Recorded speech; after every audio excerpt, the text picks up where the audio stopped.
அன்பான இனிய உறவுகளே, சிந்து பயிரில் எல்லாத்தையுமே கண்டுபிடிச்சிடுறாருங்க சிவா. பொண்டாட்டி மேலே எந்த தப்பு இல்லைன்னு ஸ்டெப் பை ஸ்டெப்பாக தெரியுது. அம்மாவே உளறிடுது. நான் தாண்டா அவளை விரட்டினேன் ரூமை விட்டு அப்படிங்கிறாங்க. அவளை மன்னிக்கவே மாட்டேன், விரட்டிடுவேன், அன்னபூரணியே கழுத்தை பிடிச்சி தள்ளிடும் அப்படின்னு சொல்கிறாங்க. அப்போது சிந்து வந்து சொன்னது பொய்யா? அப்போ அம்மா தான் அவளை விரட்டியிருக்கா அப்படின்னு நினச்சிட்டு மனசு சோகத்தில் வந்துட்டுருக்காரு. பழம் நழுவி பாலில் விழுகிற மாதிரி அடுத்த சீனை காமிக்கிறாங்க. அப்பா கெட்டவளை காமிச்சா ஒரே மாதிரி காமிக்கிறாங்க. இப்போ நல்லவ சிந்து அப்படின்னு காமிக்கிறத பார்த்தா சிவாவோட தங்கச்சி என்ன பண்ணுது, அவனோட லவ்வர் வீடியோ கால், அதுவும் வீடியோ கால் கதவை திறந்து வச்சுட்டு பேசிக்கிட்டு இருக்காங்களாம். அப்படியே ஹெட்ஃபோனும் இல்லாமல் வெளியில் கேட்குது. இங்கே பாருடா, என்னடா நீ ஏன்டா இப்போ பண்ணுற? எப்போவோ வந்து கிஸ் கொடுத்துட்டு போனால் அது வரைக்கும் இவங்க பேசாமே இருந்தாங்களாம். என்னங்கடா அது, இதை பற்றி பேசிட்டு யதார்த்தமாக பேசினாலும் பரவாயில்ல, அன்னைக்கு நடந்த சம்பவத்தை இன்னைக்கு தான் சொல்கிறாங்களாம். நாமளும் அதை நம்பணுமா? என்னப்பா அந்த சம்பவம் நடந்து ஒரு 10-20 நாள் இருக்கும். 10-20 நாளைக்கு அப்புறம் கழிச்சு இந்த சிந்துவுக்கு தண்டனை கொடுக்குறாங்க. அதுவும் முடியாமல் இருக்கிற பிள்ளைய வீட்டை விட்டு ரூம்பை விட்டு வெளில போடிங்கிறாங்க. அதே மாதிரி அந்த பையன் மறுபடியும் உன் வீட்டுக்கு பின்னாடி தான் நிற்கிறேன், வாடி, அதான் ஒரு நாள் ருசி கண்ட பூனைன்னு சொல்லுவாங்க இல்லையா, அதே மாதிரி முத்தம் கொடுக்கவா அப்படிங்கிறாங்க. முத்தம் கொடுக்குறக்கே வந்து நிற்பாங்களா?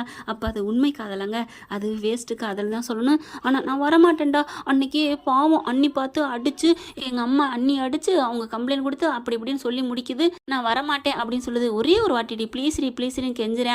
சரி ஒரு வாட்டி தான் அப்படின்னு சொல்லிட்டு கிளம்புனா வாசலில் நிற்கிறாரு. அப்போ தான் இந்த பிள்ளை பார்த்து பக்குங்குது. சிவா அப்படியே முறைக்கிறாரு. என்ன பண்ணுற அப்படிங்கல. அண்ணே அது வந்து அப்படின்னு சொல்லல கதவை சாத்திட்டு பாலார்னு அறா கொடுக்குறாரு. அண்ணே அப்படின்னு போய் பொத்துக்கடின்னு விழுகுது. என்ன நீலாம் ஒரு மனுஷியாச்சு அப்படிங்கிறாங்க. அண்ணே அப்படிலாம் இல்லைண்ணே, நாங்கள் சின்சியராக லவ் பண்ணுறோம். ஓ சின்சியராக லவ் பண்ணுறவனே வெளியில் வா முத்தம் கொடுக்கவா அப்படின்னு கூப்பிடுவானா? இல்லைண்ணே நாங்கள் இது வரைக்கும் முத்தம்லாம் கொடுக்கல, அன்னைக்கு மட்டும்தான் கொடுத்தோம் அப்படிங்கிறாங்க. சரி இருக்கட்டும், அதுக்காண்டி அவன் கூப்பிட்டானே போயிடுவியா அப்படிங்கல. இல்லைண்ணே அப்படிங்கிறாங்க. சரி நீ லவ் பண்ணித்தோல, என்ன வேணாலும் பண்ணு, ஆனால் பண்ண தப்பை ஏன் அடுத்தவங்க மேலே பழி போட்ட, சிந்து மேலே ஏன் பழி போட்ட அப்படின்னு கேட்க, இல்லை அது வந்து அம்மா கேட்டோன்னு பயந்துட்டேன், அதனால தான் நான் சும்மா புக்கை எடுத்தாங்க அது பண்ணாங்கன்னு சொல்லி பொய்யா சொல்லிட்டேன். நீ சொன்னதுனால என்ன ஆச்சு? அம்மா அவளை அடிக்க போய் அவளை அடித்ததுனால அப்படிங்கல. நான் என்ன பண்ணுவேன், தெரியாமல் சொல்லிட்டேன், அம்மா அடிப்பாங்கன்னு நான் நினைக்கல. இப்போ பாரு அம்மா போலீஸ் ஸ்டேஷன் போய் அடி வாங்கிட்டு வந்திருக்காங்க, அதுக்கு நான் என்ன பண்ண முடியும்? சிந்து அண்ணி தானே கம்ப்ளைண்ட் கொடுத்தாங்க, வாய மூடு அப்படிங்கிறாரு. சிந்து கம்ப்ளைண்ட் கொடுத்தான்னு உனக்கு தெரியுமா அப்படிங்கிறாங்க. அப்படி பார்க்குறாங்களா, அவள் தங்கச்சி பைரவி பண்ணியிருக்கிறா தெரியுமா அப்படிங்கிறாங்க. அவள் பாவம், அவள் எந்த தப்புமே பண்ணாமல் அம்மா இப்போ பாரு வீட்டை விட்டு ரூமை விட்டு விரட்டிட்டாங்க, ஆனால் நீ பண்ண தப்பு பூரா நீ அப்படி சொல்லி அடிக்கிறாரு மறுபடியும். அதுக்கப்புறம் இதோட சும்மா விடக்கூடாது, வா வெளியில் அப்படின்னு சொல்லி இழுத்துட்டு வராரு. பார்த்தா அவங்க அம்மா போய் கூப்பிட்றாரு. அம்மான்னு கத்துறாரு. என்னடா கத்துற அப்படின்ட்டு வருது. இங்கே பார் உன் மகளோட யோக்கியதையா அப்படின்னு சொல்ல, என்ன அப்படிங்கிற ஃபோனை குடுறி அப்படின்னு சொல்லிட்டு ஃபோனை வாங்கி பார்க்குறாங்க. இது எங்கடி அவன் நம்பரை காமிடி அப்படிங்கிறாங்க. நம்பரை காமிச்சா அவன் அப்படியே ஃபோட்டோ அனுப்பியிருக்கான், வீடியோ அனுப்பியிருக்கான். பாத்தியா உன் மகளோட லட்சணத்தை அப்படின்னு சொல்ல, அடி பாவி என்னடி இப்படி அப்படின்னு சொல்லிட்டு அடிக்கிறாங்க. ஐயோ அம்மா நான் அந்த பிள்ளை அழுகுது. அம்மா நிறுத்துங்க, இப்போ அது முக்கியம் இல்லை, நான் அதுக்காக வரல. எல்லாரும் வந்துடுறாங்க. அப்புறம் என்ன சிவா அப்படின்னு கேட்க, அன்னைக்கு ஏன் என்ன நடந்துச்சு தெரியுமா? சிந்து இவளை அடித்தான்னு சொன்னாலே அவள் ஏதோ கிழிச்சு விட்டா வச்சுட்டான்னு அதுக்காக இல்லை, அப்புறம் வேறு எதுக்காக இந்த மாதிரி கிஸ் கொடுத்துட்டு வெளியே நின்றுக்கிட்டு இருக்கா, அதை பார்த்ததுனால இப்படிலாம் பண்ணாதன்னு சொன்னதுக்கு ஏற்று பேசியிருக்கா, அதனால தான் சிந்து அடிச்சிருக்கா. ஆனால் அதையே தப்பாக அவங்ககிட்ட சொல்லி நீங்கள் அவளை பதிலுக்கு அடிச்சிட்டிங்க அப்படிங்கல. அடி பாவி, நான் பொண்ணை வளர்த்து இப்படி ஆக்கிட்டேனே, இப்படி ஆயிடுச்சே, இப்படி எல்லாம் பொய் வேற பண்ணியிருக்கா, இன்னொருத்தன் லவ் வேற பண்ணியிருக்காளா, இது தெரியாமல் ஐயோ சரி இப்போ எப்படியாவது சமாளிக்கணுமே அப்படின்ட்டு மகா மனசில் நினைக்கிறாங்க. சரி விட்றா, அதனால என்னப்போ, அவள் ஏதோ இந்த வயசு சின்னஞ்சிருசு, ஏன் லவ் பண்ணக்கூடாதா, நீ லவ் பண்ணலையா அப்படிங்கிறாங்க. எம்மா நான் என்ன சொல்கிறேன் நீங்கள் என்ன சொல்கிறீங்க அப்படின்னு சிவா சொல்ல, ஆமாடா இப்போ என்ன என் பிள்ளை லவ் பண்ணிடுச்சு, அதுக்காண்டி உன் பொண்டாட்டி அடிப்பாளோ அப்படிங்கிறாங்க. அப்படியே தூக்கி வாரி போடுது. சரி அப்போ நீங்கள் ஏன் அவளை அடிச்சிங்க, என் பொண்டாட்டி அடிக்கிறதுக்கு உங்களுக்கு என்ன ரைட்ஸ் இருக்குது? டே சிவா அப்படிங்கிறாங்க. ஆமாம் கேட்பேன், அவளுக்காக நான் இல்லாமல் வேற யார் கேட்குறது, என்ன நீங்கள் மட்டும் உங்கள் பிள்ளைக்காக கேட்பீங்க அப்படின்னு ஒரு போடுறாரு பாருங்க. அப்படியே சிந்துக்கு சந்தோஷம் தாங்கலை, அப்படியே அவ்வளோ ஒரு சந்தோஷம் அடையுது. அப்போ அதுக்காக உன் பொண்டாட்டி என் மேலே கம்ப்ளைண்ட் கொடுப்பாளா? ஆமாம் நீங்கள் அடிச்சிங்க கம்ப்ளைண்ட் கொடுத்தா, இதில் என்ன இருக்குது அப்படின்னு கேட்க, அம்மா கம்ப்ளைண்ட் கொடுத்தது சிந்து அண்ணி இல்லைம்மா பைரவி அண்ணி அப்படிங்கிறாங்க. என்னது பைரவி அண்ணியா அப்படிங்கல. இவர் காட்டி கொடுக்கூடாதுன்னு நினச்சாரு, ஆனால் காட்டி கொடுத்துறாங்க. சிந்து ஐயோ எப்படி தெரிஞ்சுன்னு பார்க்குறாங்களா. பைரவிட்ட போகுது மகா. அடியே நீ தான் என் மேலே கம்ப்ளைண்ட் கொடுத்ததா? ஆமாம் கொடுத்தேன், என் தங்கச்சியா எங்கள் அக்காவை அடிப்பீங்க, அது உங்கள் பிள்ளை பண்ண தப்புக்கு கண்டிச்சிருக்கா, அதுக்கு நீங்கள் அடிப்பீங்க, நான் சும்மா இருப்பேனா அப்படிங்கிறாங்க. உடனே பதிலுக்கு பாஞ்சுக்கிட்டு அப்படியே அடிக்க போகிறாங்க மகா. பட்டுன்னு கையை பிடிச்சிடுறாங்க. நீங்கள் அடித்தா வாங்கிக்கிறதுக்கு நான் என்ன சிந்துன்னு நினச்சிங்களா? நான் பைரவி, பாதாள வரைக்கும் பாய்வேன். என்ன அடிக்கிற வேலை வச்சுக்காதீங்க. ஒரு வாட்டி எங்கள் அக்கா மேலே கை வச்சதுக்கே நான் கம்ப்ளைண்ட் கொடுத்தவ, என் மேலே கை வச்சா நான் விடுவேனா என்ன அப்படின்னு கையை பிடிச்சி அப்படியே ஒரு ஓங்கி ஒரு உதறல் விடுறாங்க. அம்மா அப்படிங்குது மகா. என்ன சும்மா விட்டதுக்கே அம்மாவா?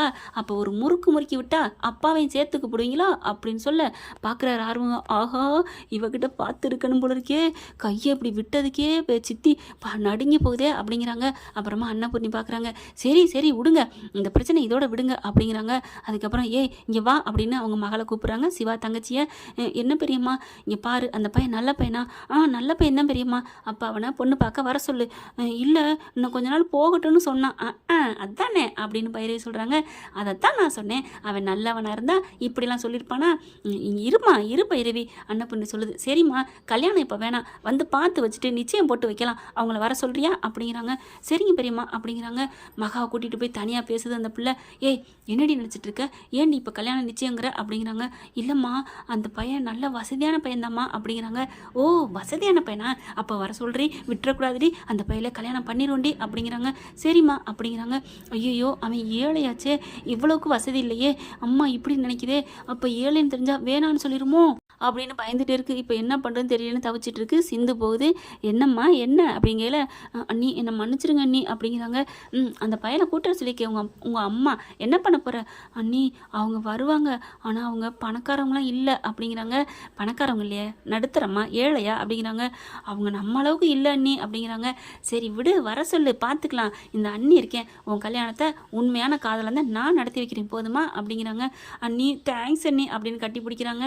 விடுமா, நீ நல்லா இருக்கணுக்காக தான் நான் அன்னைக்கு அடித்தேன் அண்ணி, உங்கள் மனசை புரிஞ்சுக்காம நான் தப்பாக நடந்துட்டேன், என்னை மன்னிச்சிருங்க அப்படிங்கிறாங்க. இனிமே நீ நல்ல பிள்ளையா இரு, உன் காதல் உண்மைனா சக்ஸஸாக ஆகும் போதுமா அப்படிங்கிறாங்க. அதுக்கப்புறம் கிளம்பிடுறாங்க. அப்புறமா ரூமுக்கு வர்றாங்க. சிவா பார்க்குறாங்க சிந்துவை. அப்படியே டக்குன்னு வந்து கட்டி பிடிக்கிறாரு. என்ன டாக்டரே, என்ன என்ன அப்படிங்கிறாங்க. அப்படியே கட்டி பிடிக்கல, டக்குன்னு கட்டில் விழுந்துடுறாங்க. என்ன டாக்டரே அப்படிங்கல, நீ எவ்வளோ நல்லவளாக இருக்க, என் குடும்பத்துக்காக பார்த்து செய்கிற அப்படிங்கிறாங்க. என்ன அப்படிங்கிறாங்க. எனக்கு எல்லாமே தெரியும் சிந்து, உன் தங்கச்சி தான் கம்ப்ளைண்ட் கொடுத்தது, எங்கள் அம்மா தான் ரூமை விட்டு விரட்டினது, என் தங்கச்சியை நீ வந்து எதுக்காக அடித்தது எல்லாம் எனக்கு தெரியும் அப்படிங்கிறாங்க. டாக்டரே அப்படிங்கிறாங்க. என் குடும்பத்து மேலே உனக்கு அப்படி என்ன சிந்து அவ்வளோ பாசம், எல்லாம் உன் மேலே உள்ள காதல் டாக்டரே அப்படிங்குது அந்த பிள்ளை. இப்போ கூட பாரு, என் தங்கச்சி காதலை சேர்த்து வைக்கிறேன்னு சொன்ன பார்த்தியா, அப்போ என் தங்கச்சி எல்லாரும் உன்னை போட்டு முதிச்சாலும் எல்லாரும் நல்லா இருக்குன்னு நினைக்கிறேன், அப்போ உன் மனசை நான் புரிஞ்சுக்கணும் தானே, அப்போ என்ன நீ லவ் பண்ணுறியா டாக்டரே? அது என்னமோ தெரியல சிந்து, ஆனால் என் மனசுக்குள்ளே நீ இருக்க அப்படிங்கிறாங்க. அதுதான் எப்போவும் இருக்குனே டாக்டரே. இல்லை அது ஃப்ரெண்ட்ஸாக இருந்த, இப்போ தெரியல சிந்து, ஆனால் உன்னை எனக்கு பிடிச்சிருக்கு சிந்து அப்படின்னு சொன்னோன்னே ஐயோ ஜாலி அப்படின்னு சொல்லி ரொம்ப ஹாப்பியாகிறாங்க. இனி என்னங்க நடக்க போகுது? சிந்து மேலே சிவா லவ் பண்ண போகிறாங்க. அதுவும் லவ், உங்கள் வீட்டு லவ் இல்லை, எங்கள் வீட்டு லவ் இல்லை, அவ்வளோ பைத்தியக்காரத்தனமாக லவ் பண்ண போகிறாங்க. கண்டிப்பாக கதையில் நடக்கத்தான் போகுது. சிந்துவை பற்றி ஆரம்பத்தில் கமெண்ட் படிச்சிருக்கேங்க.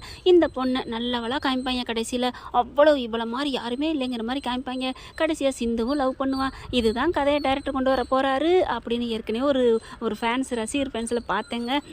அது கரெக்டாக தாங்க இருக்குது. இப்போ சிந்து இன்னும் போ நல்லவளாக தான் தெரிய போகிறாங்க. பார்க்கலாம் ஃப்ரெண்ட்ஸ் என்ன நடக்க போகுதுன்னு. இந்த பதிவு உங்களுக்கு பிடிச்சிருந்துச்சுன்னா உங்கள் பொண்ணான கையில் லைக்கை போட்டு சப்ஸ்கிரைப் பண்ணிடுங்க. Thank you friends.